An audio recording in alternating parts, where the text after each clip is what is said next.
Tout ce qui touche l'empereur et le concerne semble devoir être précieux. Des milliers de personnes le penseront ainsi. C'est dans ce sentiment, avec cette opinion, que je vais décrire minutieusement ici son appartement, le meublement qui s'y trouve, les détails de sa toilette. Et puis, avec le temps, peut-être un jour, son fils se plaira-t-il à reproduire les détails.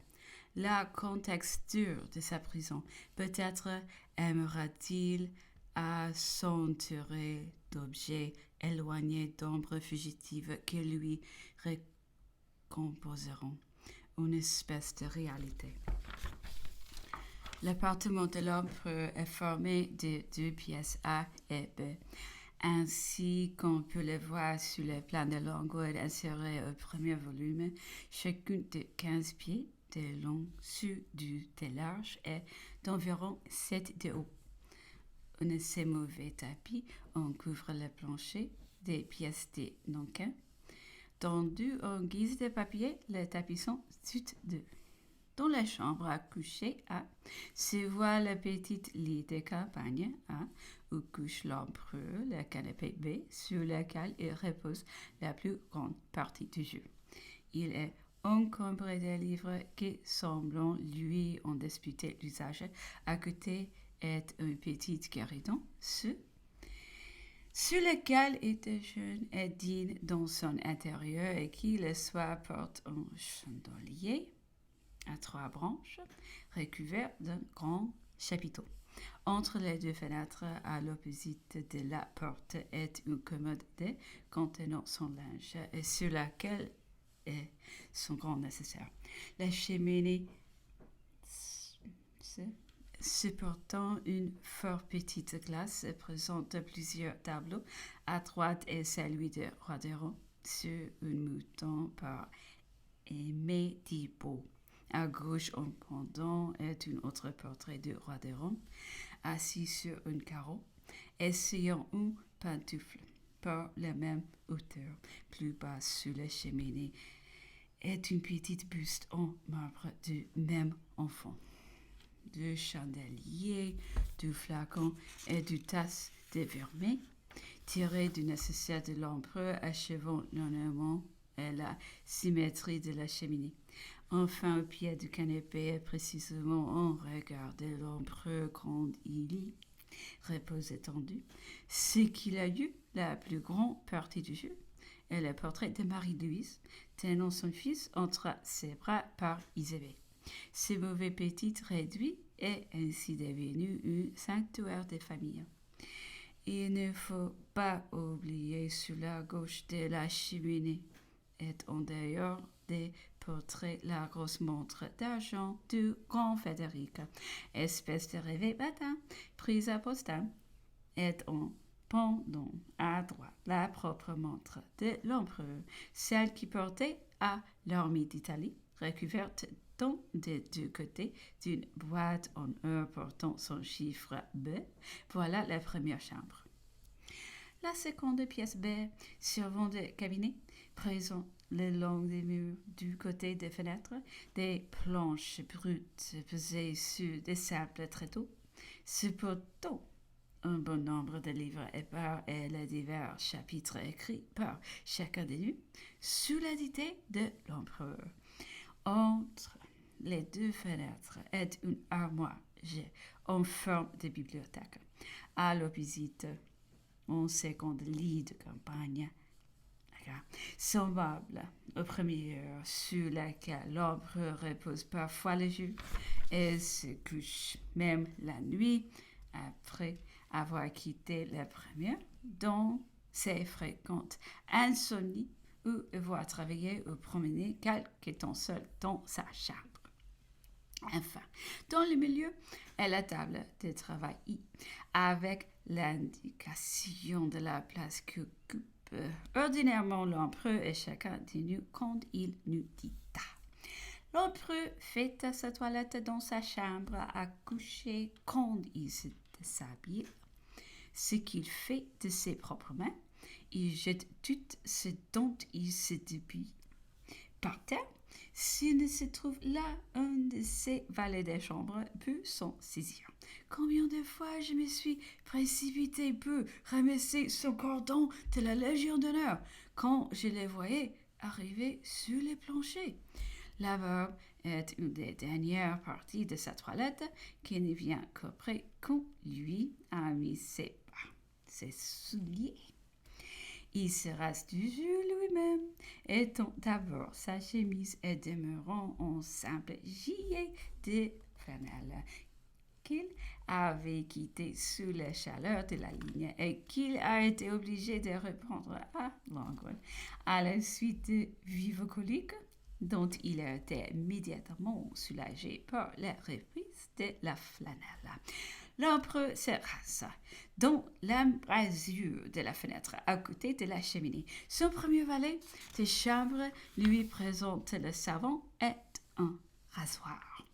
Un second tient devant lui la glace de son nécessaire de manière à ce que l'empereur présente au jeu la joue qu'il rase.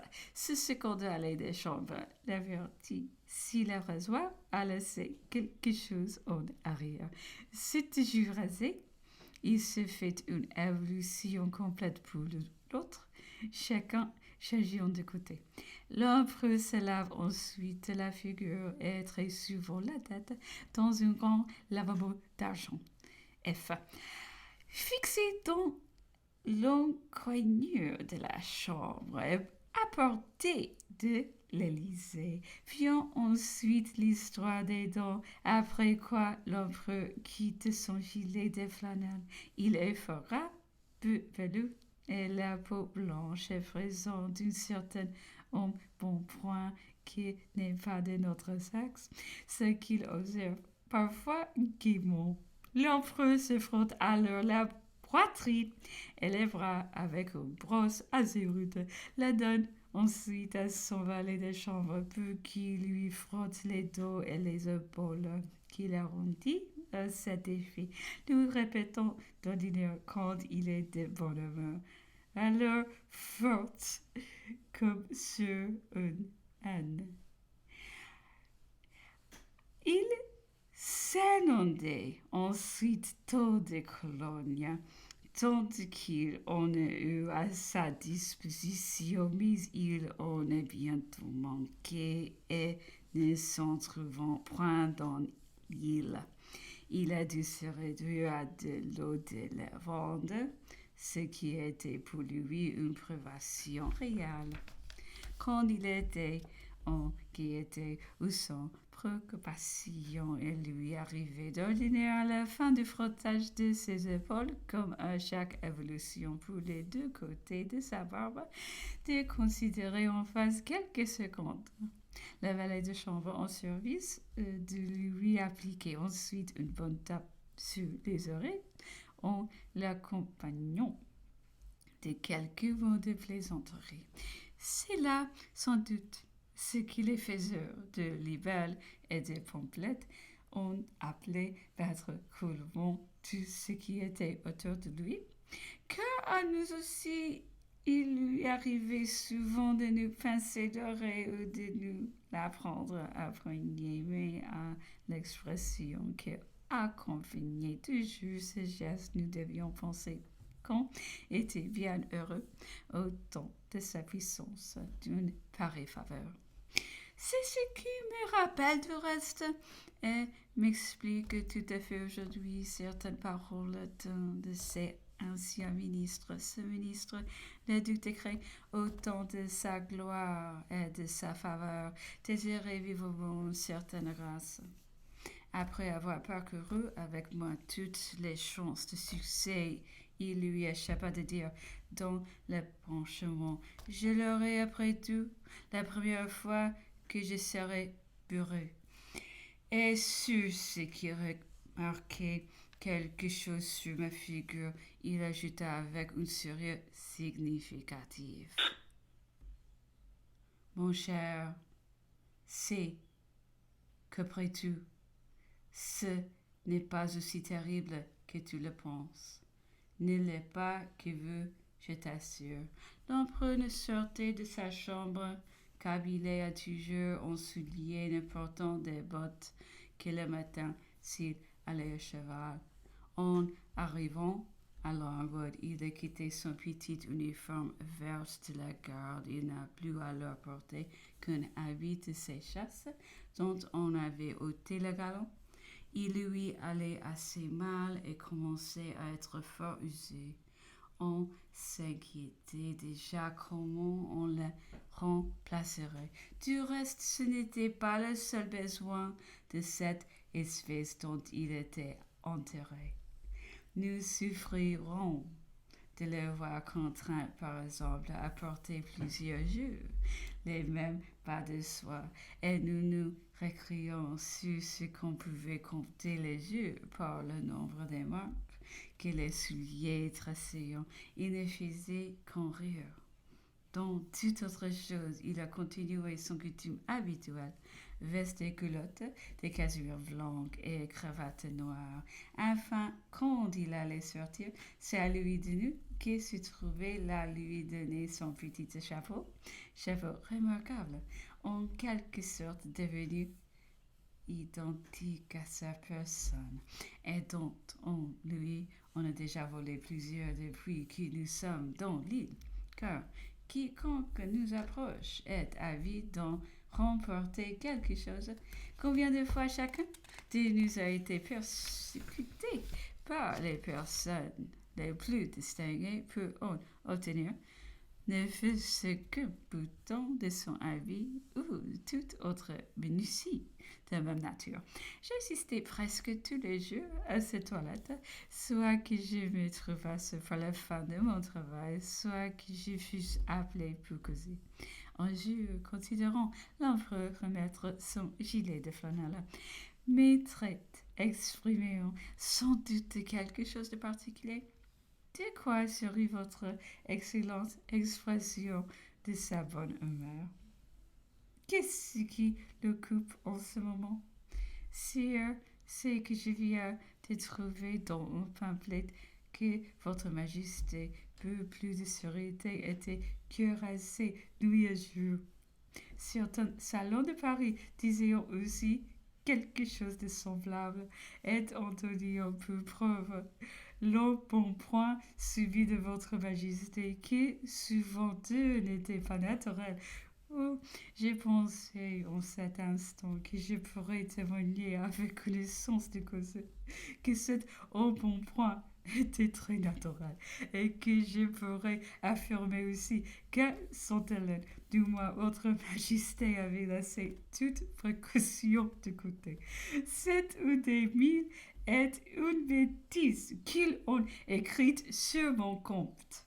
Celle-ci est du temps plus gauche que tous ceux qui me connaissions, savant le peu de soin que je prenais de ma conservation, accoutumé de l'âge de 18 ans au boulet de bataille, et sachant toute l'inutilité de vouloir s'en préserver, je m'abandonnai à ma destinée. Depuis, lorsque je suis arrivé à la tête des affaires, j'ai dû me croire encore au milieu des batailles, dont les conspirations étayant les boulets. J'ai continué mon même calcul. Je me suis abandonné à mon étoile, laissant à la police tout le soin des précautions. J'ai été peut-être le seul souverain de l'Europe qui n'avait point de garde du corps.